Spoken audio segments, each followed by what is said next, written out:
Muy bien, cumplido con la atención de sus dudas y comentarios. Iniciamos el desarrollo de los contenidos o la revisión de los contenidos fijados para esta tarde. Les indico que esta sesión está siendo grabada y una vez concluida la misma, la grabación estará disponible en la sala Classroom de nuestro ramo. Adicionalmente, si surge alguna duda de contenido, si surge alguna duda respecto a aspectos de la clase o de la evaluación, pueden plantearla durante el transcurso de la clase. Igualmente, les agradezco mantengan sus micrófonos silenciados y los activen solo a los efectos de preguntar, comentar, participar en la clase.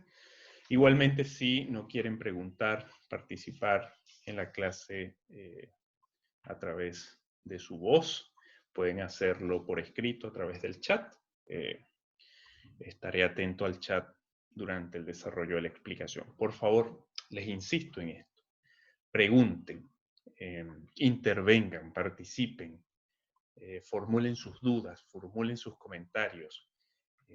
A través de esta sala virtual de clase no es posible leer los rostros, interpretar los silencios. Eso no los permite la presencialidad. Me explico, cuando un docente está frente a una sala de clase, tiene la capacidad de interpretar las reacciones y de interpretar ciertos silencios en la medida que avanza en su explicación, y esto le permite advertir la necesidad de profundizar en algunos aspectos. Eso, por lo pronto, no es posible en esta instancia. Sin embargo, puede ser sustituido eso por la intención de cada uno de ustedes de preguntar, comentar, participar, interrumpirme en la explicación sobre aquello que no están comprendiendo o sobre aquello que no estoy explicando con suficiente claridad. Eso es muy importante. Les recuerdo que durante la semana pasada iniciamos la revisión del contenido sobre las fuentes normativas del derecho constitucional. Por supuesto, partimos por una comprensión general de la clasificación de las fuentes, especialmente la fuente o la clasificación de las fuentes disponible en nuestro material de estudio obligatorio, el material de estudio elaborado por el profesor Hernán Tórtora, y en el caso específico de la propuesta de clasificación de las fuentes que realiza Hernán Tórtora, hablamos de un híbrido entre la propuesta del profesor igualmente constitucionalista Humberto Nogueira de Alcalá y la propuesta alternativa del propio Hernán Tórtora. Insistí en aquella ocasión que la clasificación de las fuentes hay tantas como teóricos, hay tantas como ordenamientos constitucionales, hay tantas como tradiciones constitucionales. Sin embargo, pretende esta clasificación que desarrolla el profesor Hugo Tórtora, complementando la inicialmente propuesta por Humberto Nogueira, abarcar, arropar en la mayor medida de lo posible los distintos instrumentos normativos que se configuran o que conforman las fuentes normativas del derecho constitucional, con una especial referencia al ordenamiento constitucional especial, es decir, al ordenamiento constitucional chileno. En aquella oportunidad avanzamos hasta las fuentes, desarrollamos las fuentes supraconstitucionales. Posteriormente hicimos una revisión general de las fuentes constitucionales y quedó pendiente desarrollar las fuentes primarias, las fuentes secundarias, las fuentes indirectas y las fuentes de derecho internacional con incidencia constitucional. Solo a los fines de recordarles lo conversado durante la sesión de clase pasada, me gustaría detenerme en esta parte de nuestra presentación donde se definen muy brevemente cada una de las fuentes que integran la clasificación que hoy es objeto de estudio. Bien, Primero, en nuestro eslabón o en nuestras variables de clasificación, estimamos la existencia de fuentes directas. Como plantea la definición, las fuentes directas constituyen derecho positivo y al mismo tiempo imponen directamente derechos y deberes para los destinatarios de las normas. Se refiere esta idea de las fuentes directas al conjunto de normas de naturaleza constitucional que integran el ordenamiento jurídico del Estado. Este conjunto de normas de naturaleza constitucional son aquellas propiamente constitucionales o adheridas, relacionadas, vinculadas a la temática constitucional, y aquellas que, sin ser de naturaleza esencialmente constitucional, encuentran un espacio en la regulación normativa constitucional. Esto, como ejemplo, me refiero a aquellas normas que se refieren a la organización del Estado, a los derechos fundamentales, a los límites de la actuación estatal. Son normas esencialmente constitucionales o constitucionales por su naturaleza, pero entendemos que en los textos constitucionales se incorporan disposiciones normativas que no necesariamente son de naturaleza constitucional. Sin embargo, al incorporarse en el texto, adquieren una jerarquía material, adquieren una jerarquía formal. Por lo tanto, hablamos de la constitución formal, de la constitución material, y esto nos remite precisamente a la revisión de una de las lecturas anteriores, en la cual se precisaba la existencia de normas de naturaleza constitucional contenidas en la propia Constitución y normas que tienen una jerarquía constitucional, aunque no refieren en su mandato, en su contenido, en su definición, digamos, estar asociadas a la temática propiamente constitucional. Pero en todo caso, la idea de la clasificación de las fuentes busca resumir en las fuentes directas al conjunto de mandatos de jerarquía, de contenido constitucional y de jerarquía constitucional que integran el ordenamiento jurídico. Y por supuesto, este conjunto de mandatos se expresa a través de instrumentos de carácter jurídico, de naturaleza coactiva, que adquieren vigencia en cumplimiento de un conjunto de formalidades que están previstas en la propia Constitución y en las leyes preexistentes. Y por supuesto, estas leyes o estos mandatos constitucionales se optimizan o se operan a través de la confección y reconocimiento de un conjunto de derechos, por supuesto también la confección y el establecimiento de un conjunto de deberes, destinados por supuesto a todos los sujetos de naturaleza pública, de naturaleza privada, personas individuales, personas jurídicas o colectivas que desarrollan su actividad y se vinculan en el marco de la vigencia o al amparo de la vigencia de un ordenamiento jurídico específico. Con relación a las fuentes indirectas, esta definición o esta variable supone el reconocimiento de un conjunto de elementos que inciden especialmente en la labor de interpretación para la aplicación de las normas constitucionales. Por supuesto, el derecho constitucional ha desarrollado una robusta teoría en torno a sus instituciones, en torno a sus conceptos. Sin embargo, es un derecho que se reconoce a sí mismo como complementado por otras disciplinas o áreas del saber.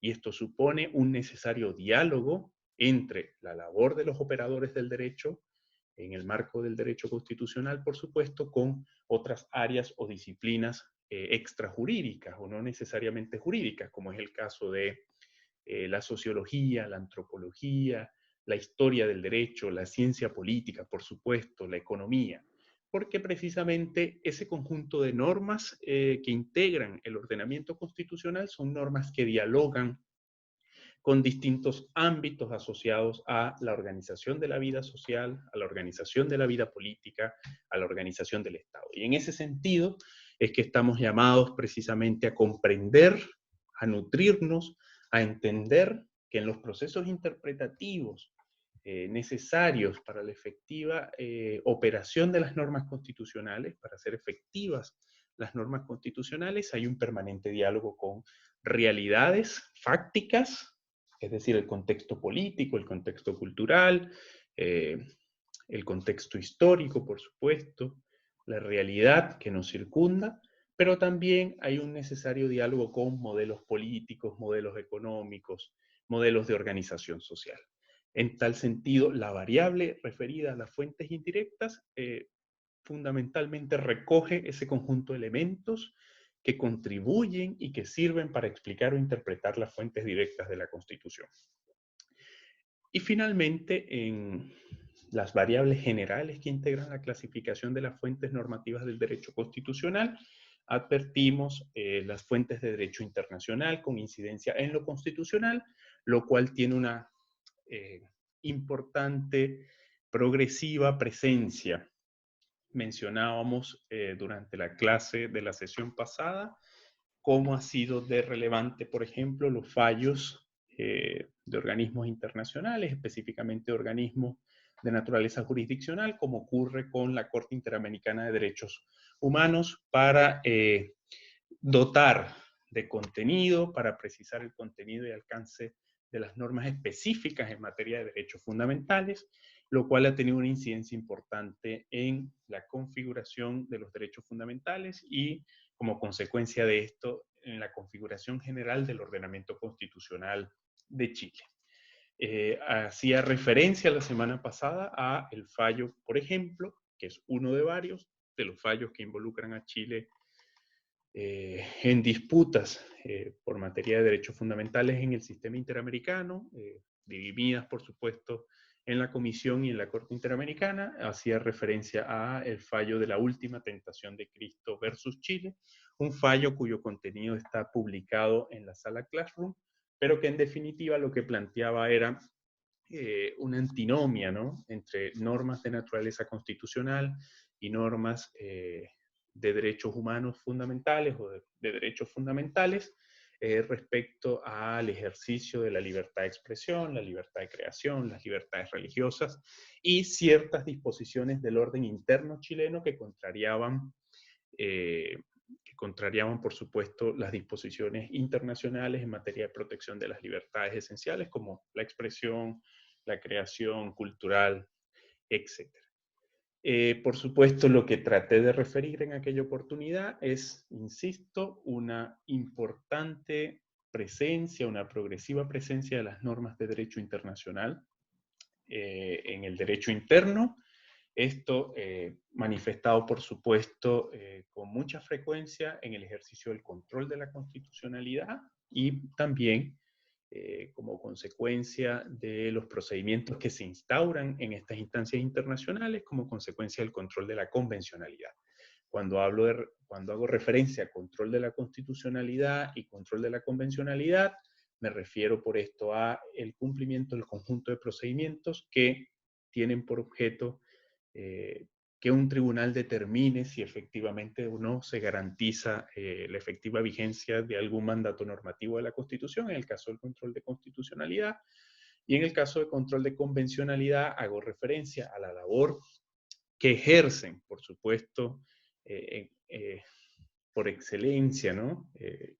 En el caso del sistema interamericano, la Comisión y la Corte Interamericana, pero por supuesto hay también una importante expresión del control de convencionalidad que supone la verificación del cumplimiento o no de las disposiciones establecidas en los instrumentos cuya vigencia puede controlar este organismo. En este caso se refiere a la Convención Americana sobre Derechos Humanos y otros instrumentos que sobre la materia se han suscrito en el contexto del sistema interamericano, pero esa labor esencialmente la ejerce la Comisión como operadora de las normas del sistema interamericano y también la ejerce, por supuesto, la Corte Interamericana como órgano de justicia. Pero, y esto tiene una clara relación con la variable de fuentes del derecho internacional con incidencia constitucional, implica que en el ámbito del ordenamiento nacional los tribunales superiores también progresivamente y cada vez con más frecuencia están ejerciendo control de convencionalidad, es decir, la verificación de la adecuación de la aplicación normativa nacional al cumplimiento de los requisitos, digamos, o de los extremos que supone las normas de naturaleza internacional en materia de derechos humanos. Si se apega o no la actuación del Estado, si se apega o no la actuación de los tribunales, si se apega o no la actuación del legislativo, si determinadas normas que hayan sido sancionadas se ajustan o no a los estándares en materia de derechos humanos que se encuentran en instrumentos jurídicos internacionales que han sido suscritos libre y voluntariamente por cada uno de los estados. Esto en referencia a esta tercera variable. La semana pasada, por supuesto, avanzamos de forma general en la revisión de las fuentes. Partimos por la revisión de las fuentes supraconstitucionales. Indicamos, y en esto no me voy a detener mucho tiempo porque debemos, por supuesto, revisar los contenidos programados para hoy, pero en todo caso sirva esto como un recordatorio de lo conversado. Precisamos en un principio las fuentes supraconstitucionales, hacía referencia a este librero y a los estantes de un librero, que podríamos conocer este librero como el ordenamiento constitucional y la forma en que se organiza jerárquica, material y formalmente los instrumentos jurídicos que integran el ordenamiento constitucional. Les decía respecto a las normas supraconstitucionales que incluso están fuera de dicho librero, están en el techo de dicho librero, porque incluso son un conjunto de principios, son un conjunto de valores que están incluso jerárquicamente por encima del propio texto constitucional, suelen tener una naturaleza preconstitucional y se configuran a partir de un conjunto de principios y valores que están asociados a la tradición constitucional, que están asociados a la historia constitucional del Estado, a la cultura de participación, a los hitos fundamentales y fundacionales de la organización política y la organización social. En el caso del ordenamiento jurídico chileno se entiende como elementos o principios o valores de naturaleza supraconstitucional, el reconocimiento de la dignidad humana y los derechos esenciales que emanan de ella. Para ello basta hacer una revisión del artículo quinto, inciso segundo de la Constitución Política, donde se establece como límite del ejercicio de la soberanía el respeto a los derechos esenciales que emanan de la naturaleza humana y, por supuesto, se entiende como un valor, como un principio que trasciende a las constituciones vigentes en determinados periodos y se entiende que frecuentemente debe incorporarse en los distintos mandatos constitucionales y se debe respetar y al mismo tiempo deben armonizar todas las normas del ordenamiento constitucional. Por supuesto, la existencia, el reconocimiento y la necesidad de la preservación del régimen republicano democrático. En este caso, compone, digamos, en el diseño constitucional actual el reconocimiento a la naturaleza supraconstitucional de este principio del régimen republicano democrático. Primero, el artículo cuarto, que señala que Chile es una república democrática. Segundo, el artículo quinto, inciso primero, que establece que el ejercicio de la soberanía es realizado por el pueblo, la soberanía reside intransferiblemente en el pueblo y la ejerce a través de los mecanismos de participación que la propia Constitución establece. Y un tercer elemento que configura el mandato supraconstitucional de conservación del régimen republicano democrático prevé, por supuesto, o está establecido en el artículo 19, número 15, en este extenso catálogo de derechos fundamentales que consagra el principio del pluralismo político y sobre el pluralismo, por supuesto, desarrollamos la semana pasada algunas explicaciones específicas, ¿no? Como la concurrencia de múltiples actores para la conformación de la voluntad popular, para ser partícipes del debate de los asuntos públicos, para expresar libremente su opinión. Esto está mediado por las formas de organización política, por supuesto. Posterior a la explicación de las fuentes supraconstitucionales, revisamos las fuentes propiamente constitucionales o las fuentes de jerarquía constitucional, estableciendo que en esta variable de clasificación se reconocen como fuentes propiamente constitucionales o fuentes de jerarquía constitucional a la Constitución política, sobre la cual ya hemos abonado en explicaciones y en revisión de contenidos, a las leyes de reforma de la Constitución, que son jerárquicas y materialmente normas de naturaleza constitucional, que incluso establecen o contienen para, para poder operar y efectivamente ser discutidas y sancionadas, se revisten de un procedimiento especial establecido en la propia Constitución de la República, lo que las hace incluso jerárquicamente inferiores al texto constitucional, pero integrantes privilegiadas de las fuentes constitucionales o de las fuentes, en este caso, propiamente constitucionales, y las leyes interpretativas de la Constitución, que suponen una particularidad muy interesante. Yo me detenía la semana pasada a reflexionar en torno al significado de deferencia a la labor legislativa, por supuesto, al significado de deferencia al ejercicio de la función constituyente por un órgano constituido, como es el órgano legislativo, y por supuesto esto tiene una expresión en interpretación de normas o de mandatos o de enunciados normativos contenidos en el propio texto de la Constitución o de enunciados normativos contenidos en leyes de naturaleza constitucional, como ocurriría con el caso de las leyes orgánicas. Bien, esto fue en términos generales lo que abordamos la semana pasada y sobre lo cual he vuelto a explicar algunas cuestiones conversadas. Me pregunto si ustedes tienen hasta aquí alguna duda, algún comentario para efectivamente avanzar hacia otra variable de la clasificación que está siendo revisada, que son las fuentes primarias. ¿Algún comentario, alguna duda hasta aquí?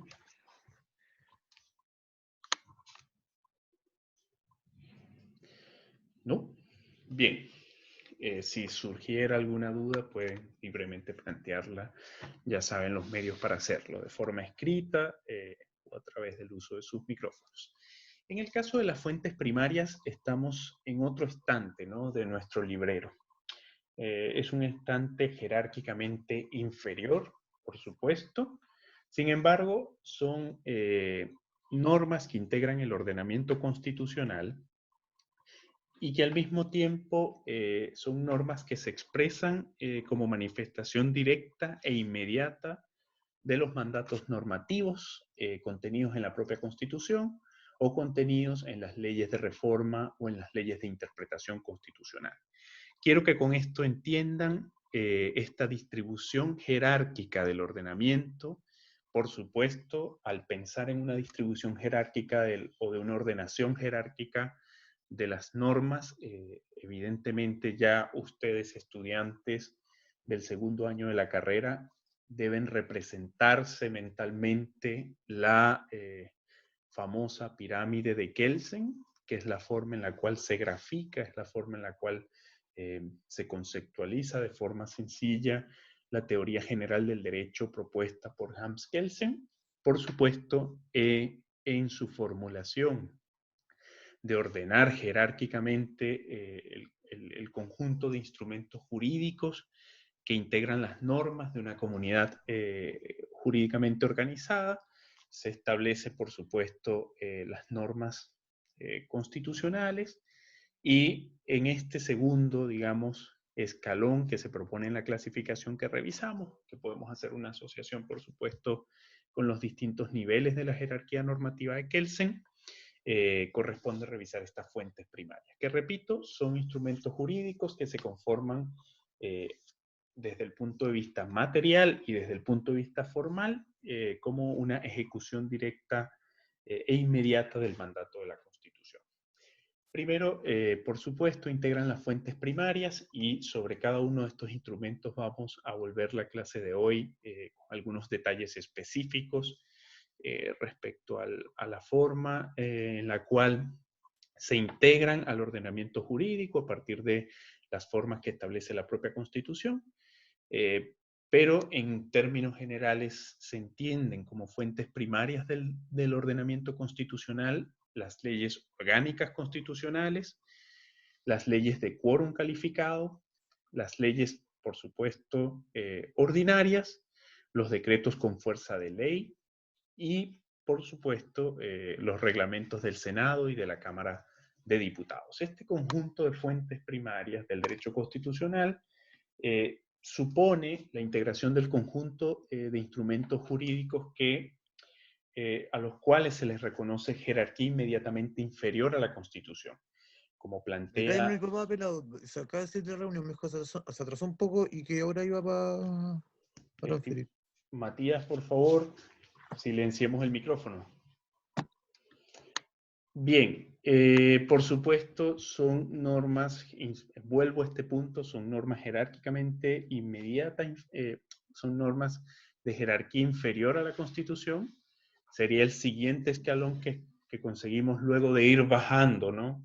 Progresivamente de las normas que tienen un carácter constitucional propiamente dicho, o en este primer nivel que conocemos como las fuentes constitucionales propiamente dichas, bajamos un segundo escalón y encontramos este conjunto de instrumentos jurídicos que son entendidos como fuentes primarias, ¿no?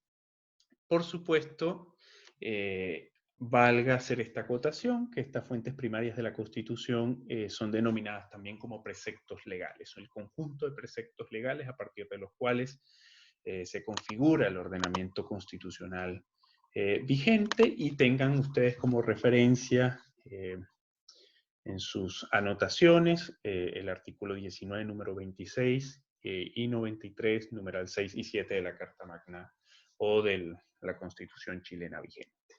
Entendamos que dentro de las fuentes primarias, luego de bajar el escalón de la Constitución, de ese escalón, ¿no? O de ese estante de nuestro librero, que son la Constitución Política de la República, las leyes de reforma constitucional y las leyes de interpretación constitucional, el segundo estante está integrado por las leyes orgánicas constitucionales, de las cuales ya haremos mención respecto a su contenido y alcance, las leyes de quórum calificado, y por supuesto sobre este particular nos detendremos a revisar las materias en torno a las cuales se ha reforzado el quórum o el número de votos que se requiere en el Congreso para la aprobación de leyes que regulen materias específicas y que están revestidas de un número de votos especiales para ser alcanzadas.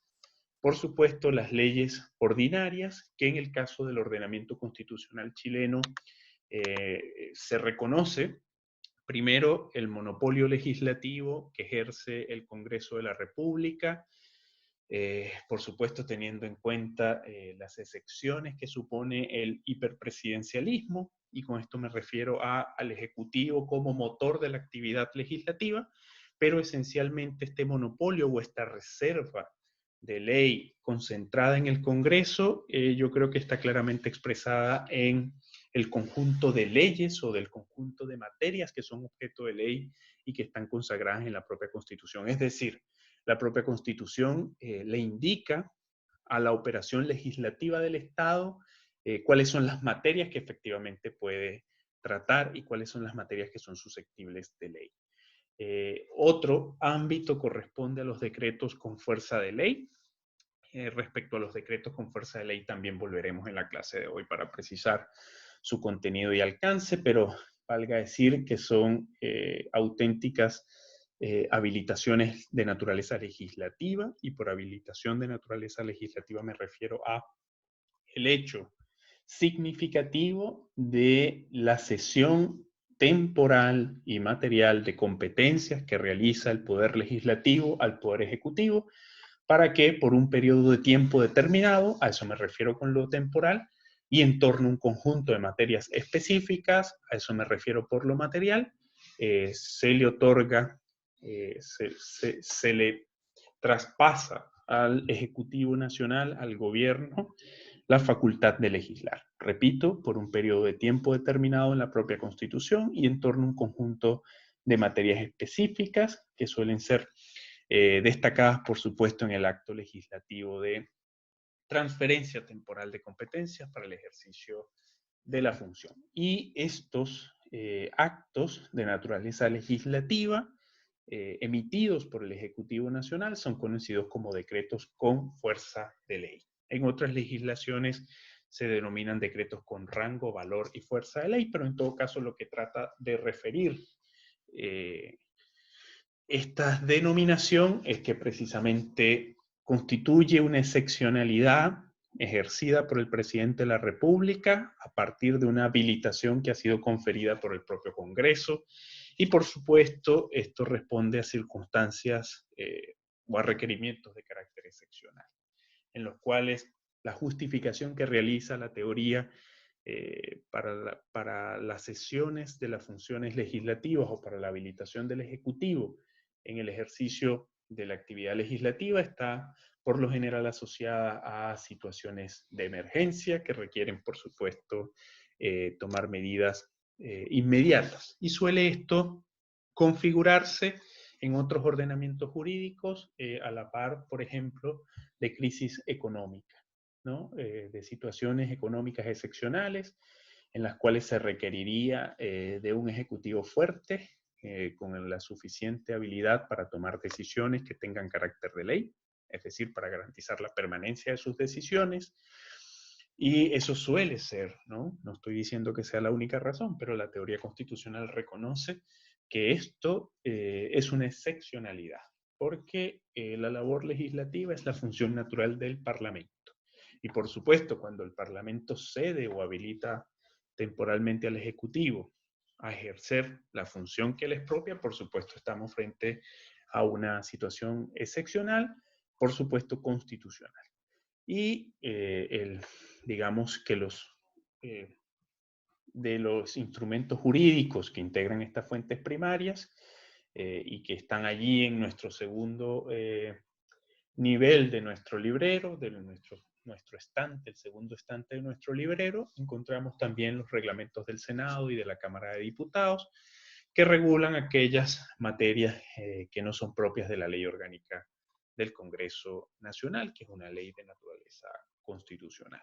Por lo general, los reglamentos del Senado y de la Cámara de Diputados son reglamentos que regulan la actividad interior del Congreso y regulan la actividad de debate, ¿no? Detalles de esa naturaleza. Son auténticos estatutos de funcionamiento de las cámaras en términos de la progresión de sus actividades, ¿no?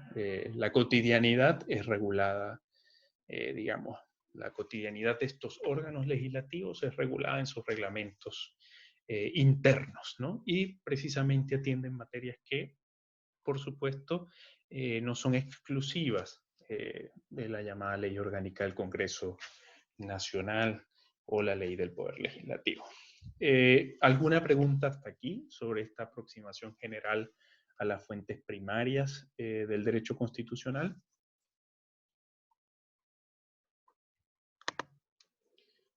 ¿Algún comentario? ¿Alguna duda?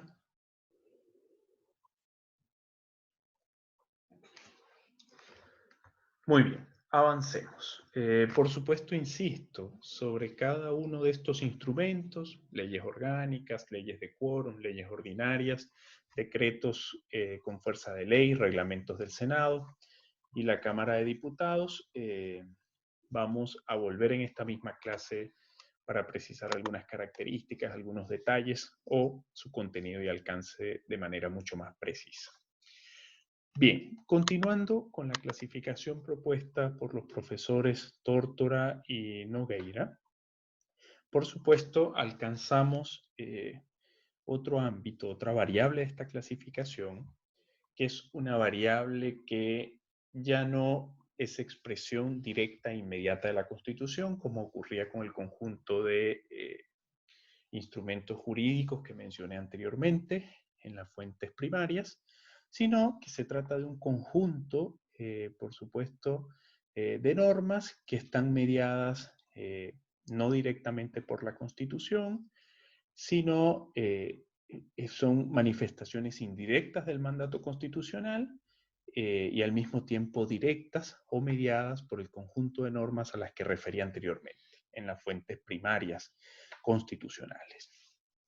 Igualmente hago la referencia al sistema o a la jerarquía normativa propuesta por Helms-Kelsen en términos de la organización del conjunto de normas que integran el ordenamiento. Y estamos, por supuesto, frente a un conjunto de normas jerárquicamente inferiores con ámbitos muy particulares de regulación.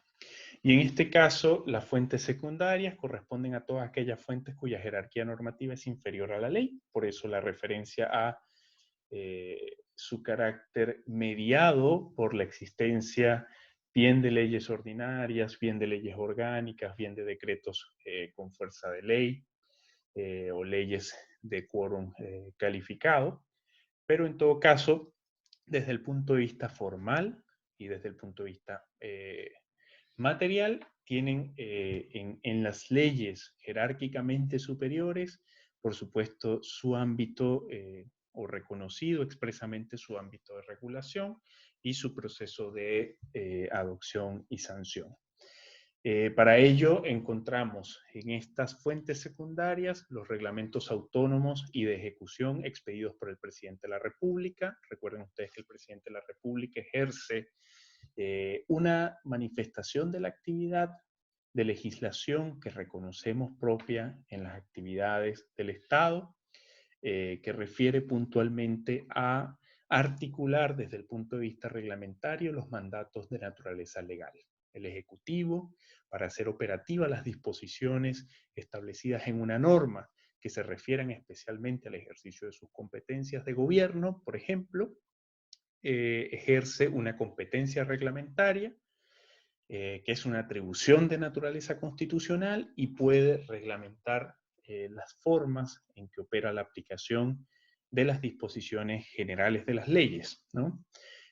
Por supuesto, como parte de las fuentes secundarias o en este tercer estante de normas que integran o que son fuentes del derecho constitucional, por supuesto, nos referimos a los decretos e instrucciones del presidente de la República como parte del ejercicio de su potestad reglamentaria, pero al mismo tiempo facultado para el ejercicio de actos administrativos. Los decretos son auténticos actos de naturaleza administrativa que suponen contenido de naturaleza legal.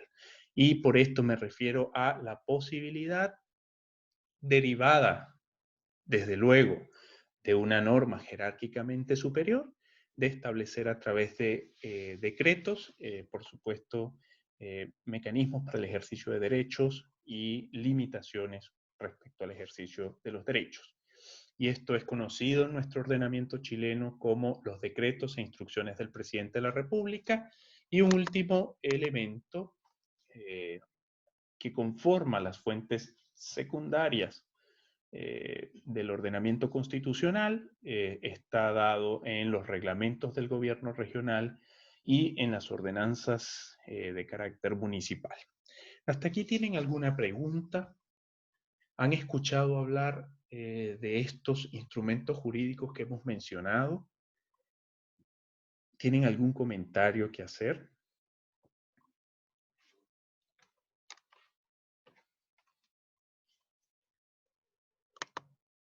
Bien. Por supuesto, insisto, respecto a las fuentes secundarias, que estas fuentes secundarias obtienen, llamémoslo así, su legitimidad de integración al ordenamiento constitucional mediante, por supuesto, las competencias materiales y los mecanismos formales que han sido definidos en leyes jerárquicamente superiores. Y por leyes jerárquicamente superiores me refiero, por supuesto, a lo que referí como fuentes primarias del derecho constitucional, específicamente leyes orgánicas, leyes de quórum calificado, los decretos con fuerza de ley, por supuesto, las leyes de naturaleza ordinaria. Muy bien, avancemos. Respecto a las fuentes indirectas, para cerrar la revisión de la clasificación que ha sido objeto de estudio durante la semana pasada y esta semana, insistir que las fuentes indirectas se caracterizan por un origen de carácter sociológico. Me refería a ello hace unos minutos, cuando revisamos las distintas variables que componen esta clasificación. Por supuesto, estas fuentes de naturaleza sociológica son estructuradas por la doctrina a través de la costumbre y las prácticas constitucionales. Entendamos la costumbre como la recurrencia de un conjunto de actos. No es nuestro deber, por supuesto, en este ramo avanzar en una comprensión detallada de la costumbre, probablemente en fundamentos filosóficos del derecho, en introducción al derecho. Ustedes podrían precisar de mejor manera, digamos, el contenido, alcance, las características de la costumbre en el derecho. Sin embargo, es suficiente decir con que la costumbre supone la recurrencia de un conjunto de actuaciones que se estiman jurídicamente válidas, que se estiman legales. Nosotros podríamos hacer un nexo entre la costumbre y la tradición constitucional, entre la costumbre y las prácticas constitucionales. Por supuesto, la propia idea la propia idea de la existencia de un conjunto de valores y principios de naturaleza constitucional está vinculada a esta propia concepción de la costumbre, ¿no? Podríamos afirmar que el contenido dado a ese conjunto de principios y valores, que progresivamente puede ir mutando, que puede ir cambiando en contextos sociales diferenciados, en estados distintos, está dado también por la configuración que aporta la costumbre y las prácticas constitucionales del Estado. Otro elemento que integra las fuentes indirectas o este cajón, ¿no?, de nuestro librero son, por supuesto, la jurisprudencia de los tribunales ordinarios y los precedentes judiciales, especialmente en aquellos ordenamientos constitucionales en los cuales prevalece y tiene carácter vinculante la interpretación y la opinión de los tribunales, especialmente de los tribunales superiores, que ejercen competencias en materia constitucional, especialmente al resolver dificultades de interpretación. Y esto, por supuesto, se refiere a aquellas manifestaciones de los órganos jurisdiccionales que se estiman tienen un efecto erga omnes, es decir, un efecto sobre todos. Por supuesto, en el caso chileno se reconoce al Tribunal Constitucional el ejercicio de la función interpretativa de la Constitución, la resolución de controversias de naturaleza constitucional, en una última instancia. Sin embargo, respecto a la presencia o no, a la incidencia, al carácter vinculante del precedente judicial en materia constitucional, hay, por supuesto, toda una discusión abierta. Por último, respecto a las fuentes indirectas, es fundamental señalar el valor de la doctrina de los autores como fuente ya no normativa, como fuente de naturaleza sociológica del derecho constitucional. Por supuesto, los teóricos, los filósofos, los dogmáticos constitucionales realizan una relevante contribución al estudio de la disciplina, al estudio de las instituciones constitucionales, al estudio de los conceptos fundamentales de esta área del saber, a las distintas aproximaciones teóricas propias del estudio del fenómeno constitucional, y es un hecho innegable que hay un frecuente uso por parte de los operadores jurídicos de la fuente o de la información que suministran los autores. Fíjense ustedes cómo en el último tiempo, por ejemplo, frente a la reclamación popular que inició a partir de octubre, pero que por supuesto tiene antecedentes mucho más lejanos, de una nueva constitución para Chile, prácticamente un grupo de constitucionalistas muy destacados se convirtieron en una especie de rockstar, ¿no? Había constitucionalistas en la televisión, en la radio, en las redes sociales, haciendo live por Instagram, por Facebook, contestando preguntas, asistiendo a eventos, participando en debates. Esto habla de la relevancia de la doctrina o de la proyección de la doctrina nacional e internacional en una discusión que es, por supuesto, muy relevante.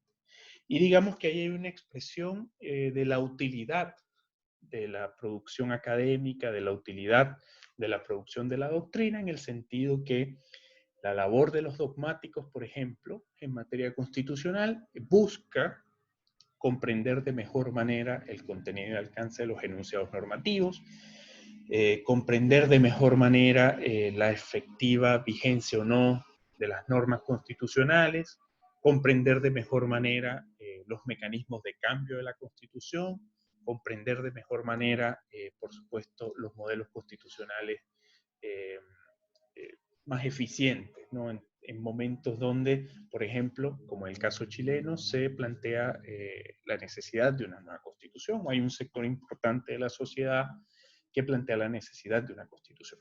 Y por supuesto, más allá de ese valor, digamos, político, sociológico, de la labor que realiza los doctrinarios del derecho, téngase en cuenta que hay una importante presencia para el ejercicio de la interpretación que sucede en el ámbito de la operación del derecho, es decir, que ejercen los tribunales, que ejerce la administración pública. Hay una importante referencia a lo que precisamente los autores afirman. Hay una consulta constante a la comprensión de los alcances del ordenamiento a partir de, por supuesto, lo que la doctrina ha construido, lo que establecen los manuales, lo que establece la investigación en profundidad a través de monografías, lo que han dicho investigadores del derecho en determinadas áreas, ¿no?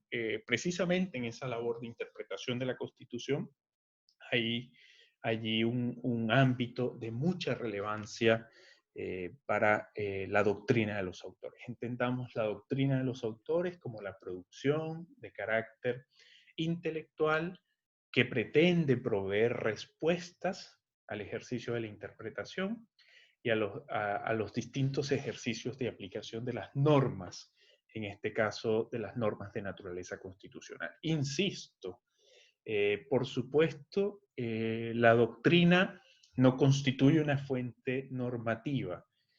Por supuesto, lo que opine un autor no es norma, no es por sí solo vinculante. Sin embargo, lo que opina un autor, y por supuesto no cualquier autor, sino autores que han sido validados como miembros de la comunidad jurídica, como investigadores destacados, como personas que realizan aportes muy importantes, si bien es cierto no producen normas, producen respuestas a través de cultivar la disciplina jurídica que sirven de base para la toma de decisiones por parte de los operadores jurídicos. Sobre este particular, siempre tengan presente que la doctrina nacional juega un papel muy importante como fuente de consulta, insisto, de la actividad o para fundamentar la actividad de los operadores jurídicos, bien en sede judicial o bien en sede administrativa. Otra cuestión, ya pasando de las fuentes indirectas, vamos a reflexionar brevemente sobre las fuentes de derecho internacional con incidencia constitucional. ¿Alguna duda hasta aquí? ¿Algún comentario?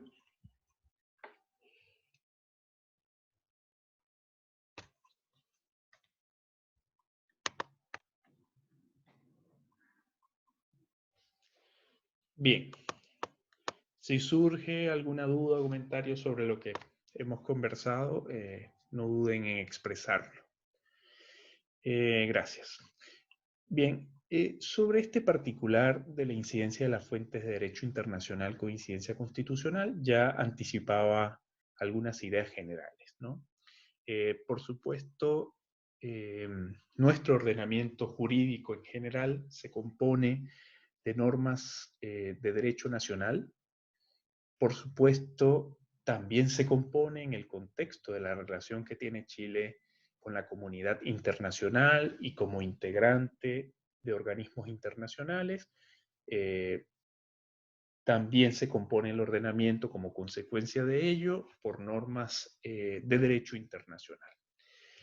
Estas normas, por supuesto, las de derecho internacional, tienen una manifestación que es propia del derecho internacional privado, las normas establecidas en el famoso Código de Bustamante y en otras regulaciones que tienen una incidencia en las relaciones entre particulares de distintos estados, y por supuesto, y las muy relevantes normas de derecho internacional público, eh, que regulan, entre múltiples cosas, las relaciones de los estados en el contexto de la comunidad internacional, la constitución, organización de los organismos internacionales.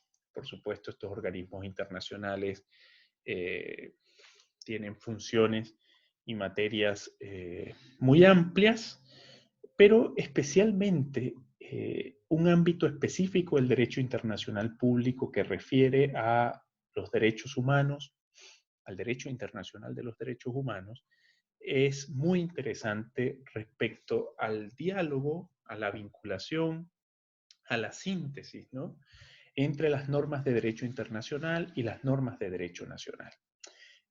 Por supuesto, esta idea de las fuentes de derecho internacional con incidencia constitucional es mucho más amplio o va mucho más allá de la simple consideración de las normas de derechos humanos. Sin embargo, es allí donde se abre un importante abanico de opciones respecto a la vigencia o no de las normas de derecho internacional y respecto a la relación de las normas de derecho internacional con las disposiciones de naturaleza constitucional. Por esa razón, si ustedes revisan el texto o la lectura obligatoria del profesor Tórtora, podrán verificar que eh, en el inventario de respuestas posibles a la relación entre el derecho internacional y las normas de carácter constitucional, o lo que es igual, la relación entre normas de derecho internacional y normas de derecho nacional, la doctrina, los teóricos han planteado varias respuestas. Y por supuesto sobre esto hay una muy amplia discusión, no estamos cerca de alcanzar acuerdos. Lo que sí resuelve esto es las propias disposiciones del derecho nacional y las relaciones que los estados mantienen respecto a la recepción o el modo en que reciben las normas derivadas de los instrumentos internacionales y, digamos, demás manifestaciones de orden jurídico internacional. Sobre este particular, los teóricos detallan una primera opción que refiere a reconocer jerarquía supraconstitucional a los tratados internacionales, es decir, los tratados internacionales, especialmente, insisto, los que refieren o contienen materia sobre derechos fundamentales, de acuerdo a esta particular teoría, tendrían un rango por encima de la Constitución. Y por lo tanto, este conjunto de tratados, específicamente los que refieren a los derechos fundamentales, incidirían incluso en la revisión, incidirían incluso en la comprensión o vigencia de las normas contenidas en la propia Constitución. No sé si me siguen hasta aquí la explicación. Esto es solamente una aproximación teórica, ¿no? Como les digo, los distintos ordenamientos jurídicos nacionales dan respuestas diferenciadas en torno a esto, ¿no?, a la relación con el derecho internacional público, la relación con las normas de derecho internacional público.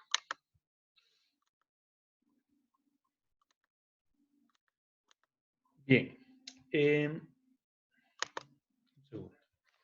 Es la segunda teoría o el segundo planteamiento teórico en torno a esta compleja relación entre normas de derecho nacional y normas de derecho interno, específicamente en el caso que nos interesa la relación de las normas de derecho internacional público con el ordenamiento constitucional. Hay una segunda propuesta y es no reconocer un carácter supraconstitucional a los tratados internacionales, sino reconocerles jerarquía constitucional. Es decir, en estas fuentes primarias de la Constitución incorporaríamos, en esta respuesta teórica, incorporaríamos los tratados, pactos, convenciones de naturaleza internacional. Insisto, hay un especial tratamiento a las normas sobre o las normas relativas a derechos humanos. En este caso se incorporarían allí, junto a la Constitución, las leyes de reforma constitucional y las leyes de interpretación constitucional, los tratados internacionales. Una tercera opción plantea una posición intermedia, es decir, una posición intermedia entre lo supraconstitucional y el carácter o la jerarquía propiamente constitucional, en términos de la incidencia que tienen las normas de derecho internacional respecto a la configuración de las normas propias del derecho interno. Y una cuarta opción, por supuesto teórica, o un cuarto planteamiento teórico, refiere a la idea de los tratados internacionales con jerarquía legal. Y probablemente esta especial consideración de los tratados internacionales a los cuales se les reconoce jerarquía legal está vinculada al proceso de resección de las normas de derecho internacional en el derecho interno, que por lo general suelen estar mediadas por la utilización de mecanismos legislativos, ¿no? En algunos casos, estas son conocidas como leyes marcos o leyes aprobatorias del tratado tal o cual. Por supuesto, este es el medio a través del cual, una vez suscrito por el presidente de la República en ejercicio de sus atribuciones de jefe de Estado, un tratado internacional, y posteriormente este tratado sea ratificado a través de los mecanismos que establece el ordenamiento interno, que por lo general en los ordenamientos suele estar vinculado a la manifestación de un acto. ¿Con cuál de las cuatro? Es una buena pregunta. Ya vamos a tratar de dar una respuesta, ¿no? Porque el ordenamiento no tiene una respuesta simple a esto. Pero lo que trato de decir respecto a la cuarta aproximación teórica es que esta está vinculada con el procedimiento a través del cual se reciben las normas de derecho internacional en el derecho interno y que consiste, o por lo general está mediado por un acto de naturaleza legislativa, es decir, una suscripción del presidente de la República, una ratificación por el órgano legislativo, y esta ratificación en buena medida no se expresa solamente como un acto de aprobación de las cámaras, sino que opera, o como consecuencia de dicha ratificación, opera la adopción de un texto legal en el cual se asume en el ordenamiento nacional las disposiciones contenidas en el instrumento jurídico internacional.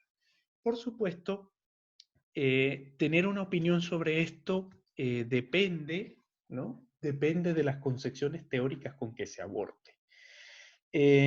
Yo parto de una postura probablemente de naturaleza intermedia, que parte por reconocer primero,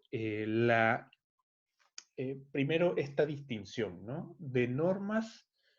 No todas las normas de derecho internacional suponen el reconocimiento per se o prima facie de su jerarquía bien supraconstitucional o bien constitucional, sino que hay que distinguir, porque recuerden ustedes que los tratados internacionales abordan distintas materias, ¿no? Pero cuando estamos frente a tratados internacionales que contengan disposiciones mucho más favorables respecto al contenido y alcance de los derechos fundamentales, yo estimo conveniente y esta es una opinión, por supuesto, muy personal, porque este no es un tema resuelto, entonces podemos meter la cuchara todos. Yo estimo conveniente reconocer, por supuesto, jerarquía, ¿no? Supraconstitucional en algunos casos, ¿no? Cuando se trate de disposiciones normativas de carácter internacional relativas a derechos humanos que sean o que contengan disposiciones mucho más favorables a las que contiene el derecho interno, reconocer un carácter supraconstitucional. ¿Por qué? Porque esto permite configurar en el ordenamiento interno una especie de cláusula de actualización de las normas sobre o relativas a derechos fundamentales, ¿no?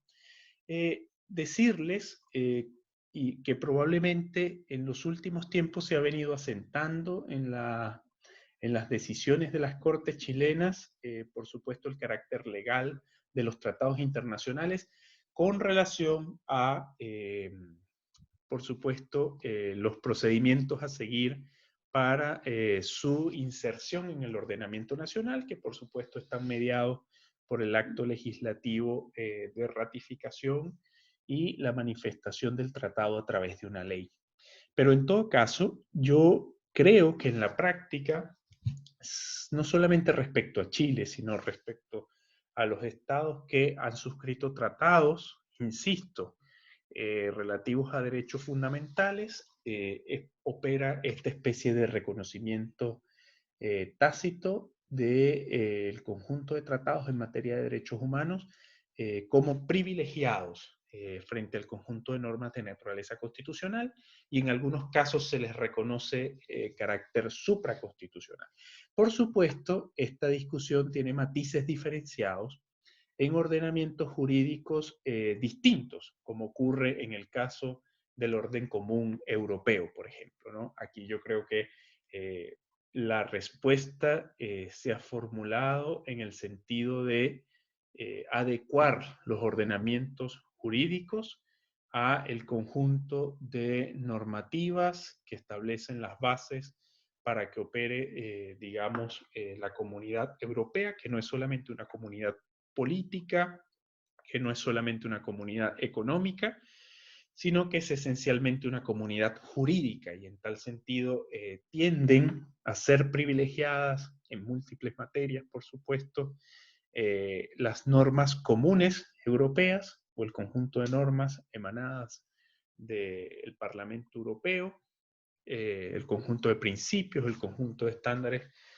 sobre los cuales se sustenta ese modelo de integración, sobre las normas internas de cada uno de los estados y, por supuesto, en la medida que los estados se integran a la comunidad europea, avanzan en un proceso de adecuación de su ordenamiento jurídico a ese conjunto de estándares, ¿no?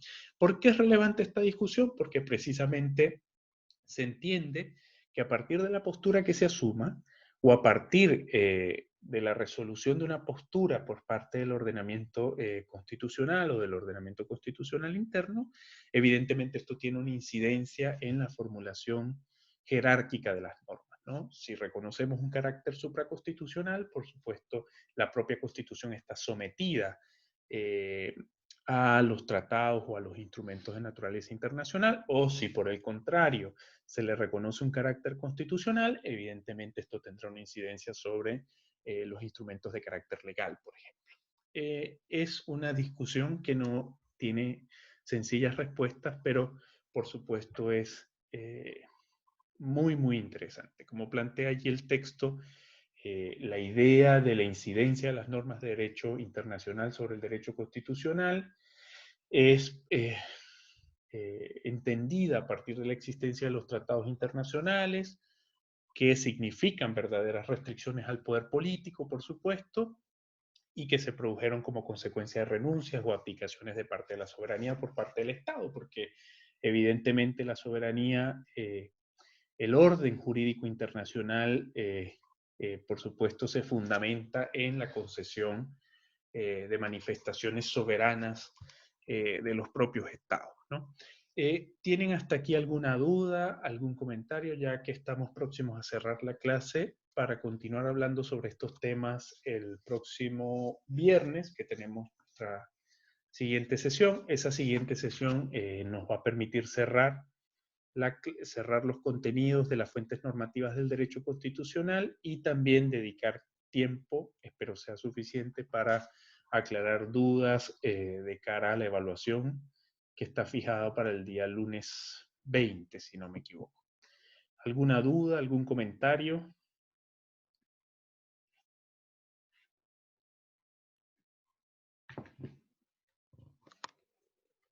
¿Dudas, comentarios antes de cerrar la clase?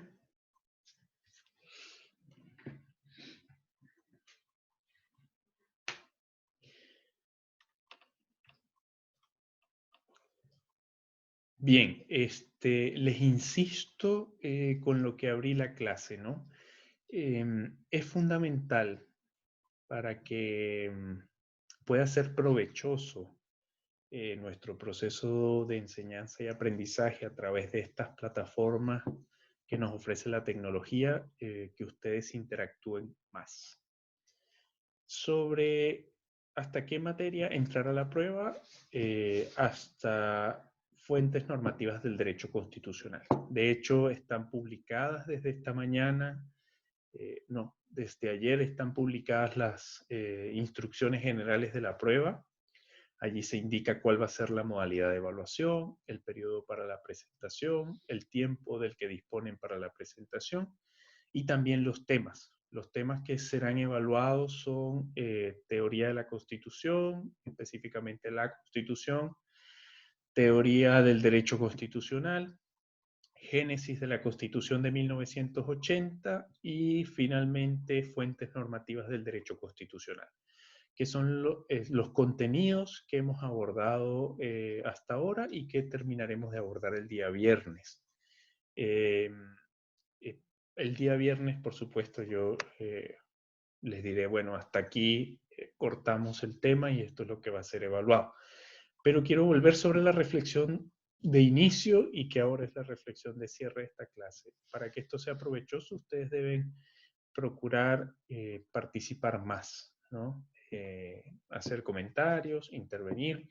Por supuesto, esto es una asignatura que genera un importante espacio para eso, ¿no? Para que ustedes puedan ser partícipes, ¿no? Tener su propia opinión, construir sus propios criterios. Por supuesto, ayuda mucho leer antes de la clase. También ayuda mucho escuchar con atención lo que se está conversando y de esa manera ustedes participan. Los invito a que hagan eso, ¿no? A que participen. Cerramos la clase de hoy. Pueden despedirse a través del chat. Recuerden que tienen el foro de dudas y los medios que nos ofrece la plataforma para que si surge alguna duda con lo visto el día de hoy puedan plantearlo por allí. Nos vemos el día viernes. Que estén muy bien.